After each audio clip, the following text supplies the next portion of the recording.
जय हिंद। आइए अभी हम यूपीएससी सिविल सर्विसेज 1992 का पॉलिटिकल साइंस और इंटरनेशनल रिलेशन का कुछ प्रश्नों को समझने का यहाँ हम प्रयास करते हैं। ठीक है, मैंने पहले ही बता दिया या यूपीएससी सिविल सर्विसेज 1992 राजनीति शास्त्र और अंतर्राष्ट्रीय संबंधों के वैकल्पिक विषय के रूप में यहाँ जो है paper 1 section B question number 1, 2, 3 and 4 हम चारों क्वेश्चन को पढ़कर यह जानने का प्रयास करेंगे कि पीवाईक्यू के तौर पर प्रीवियस ईयर में यूपीएससी के द्वारा आयोग के द्वारा राजनीति शास्त्र और अंतर्राष्ट्रीय संबंध में किस प्रकार के प्रश्न पूछे गए हैं। ठीक है, तो सेक्शन बी है क्वेश्चन नंबर 1। इसमें से सेक्शन बी के क्वेश्चन नंबर 1 में 4 प्रश्न हैं। ठीक है, A B C and D. इन किन्हीं 4 प्रश्नों में हमें 3 प्रश्नों के उत्तर देने हैं 200 शब्दों की शब्द सीमा के अंतर्गत।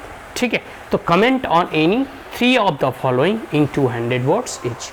हमें जो है कम से कम कह सकते हो कि इन जो है 4 प्रश्नों में 3 प्रश्नों के उत्तर देने हैं 200 शब्दों की शब्द सीमा के अंतर्गत।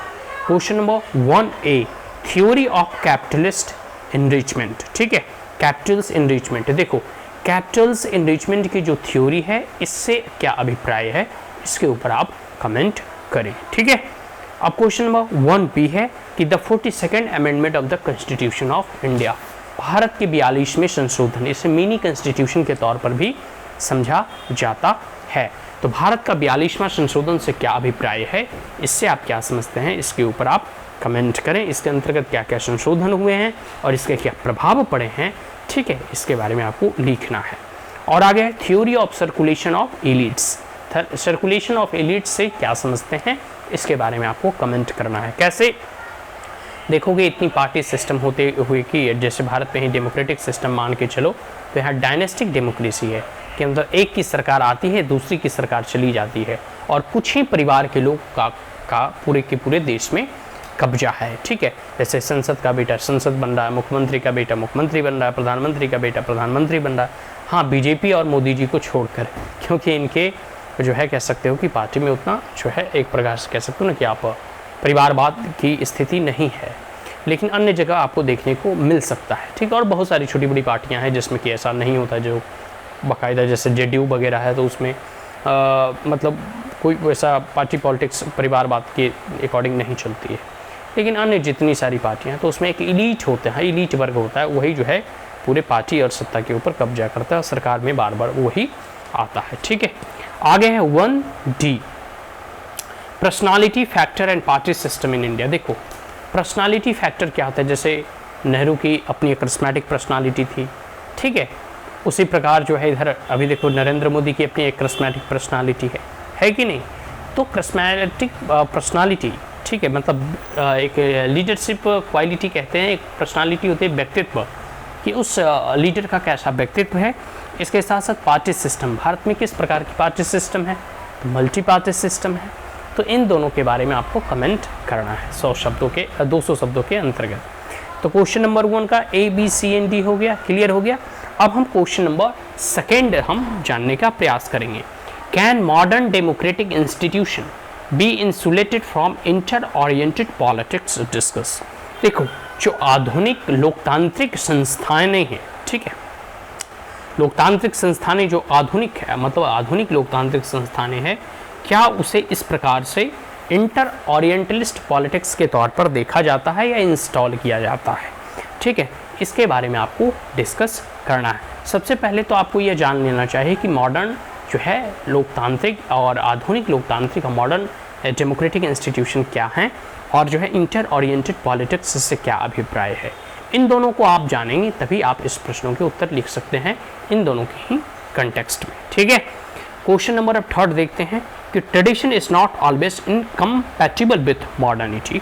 देखो, जो ट्रेडिशन कहने का मतलब है जो परंपरा होता है, जो रीति रिवाज होता है, वो हमेशा जो है आधुनिकता के विरोध में नहीं होता है। ठीक है, tradition is not always incompatible with modernity.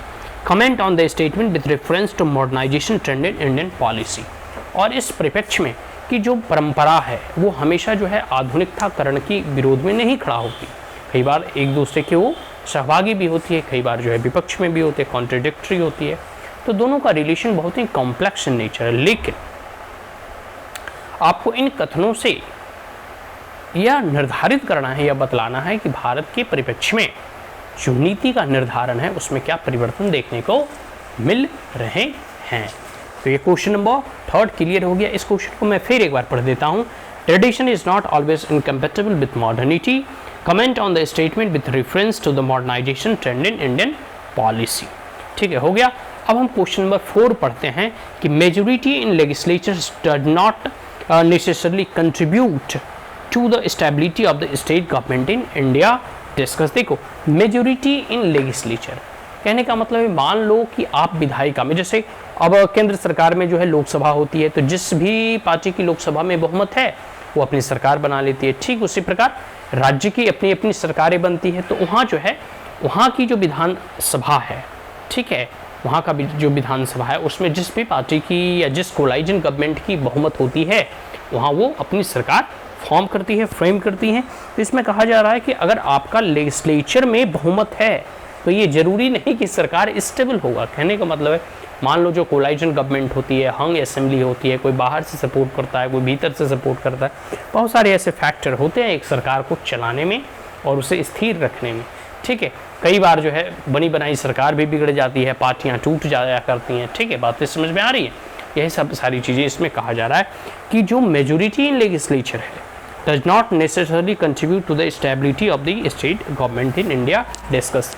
कई बार जो है मेजोरिटी माइनॉरिटी में बदल जाती है, कई बार जो है मेजोरिटी गवर्नमेंट तो होते हुए भी जो है, क्योंकि डिफरेंट पार्टी का सपोर्ट होता है, कोलाइजन गवर्नमेंट होता है, तो उसमें खिंचातानी चलती रहती है। तो इस प्रकार की स्टेट गवर्नमेंट वो स्टेबल नहीं रहती, स्थिर नहीं रहती, वो अस्थिर होती है। ठीक है, तो ये चारों के चारों प्रश्न आशा करता हूँ समझ में आ गया होगा। अब हम लोग नेक्स्ट वीडियो में जो है इसके 1992 के पेपर 2, देखो हर एक पॉलिटिकल साइंस और इंटरनेशनल रिलेशन या जितने भी यूपीएससी के ऑप्शन सब्जेक्ट होते हैं उसमें 2 पेपर होते हैं, पेपर 1 और पेपर 2। पेपर 1 की सारी हमने प्रश्न हम लोग अभी देख चुके हैं। अब हम लोग नेक्स्ट वीडियो में जो है पेपर 2 के प्रश्नों को समझने का प्रयास करेंगे और यह जानने का प्रयास करेंगे कि विगत वर्षों में किस प्रकार के प्रश्न यूपीएससी के द्वारा पूछे जाते हैं राजनीति शास्त्र और अंतर्राष्ट्रीय संबंध के वैकल्पिक विषयों में। ठीक है, तो आज के लिए इतना ही। That's all, thank you, have a great day, जय हिंद।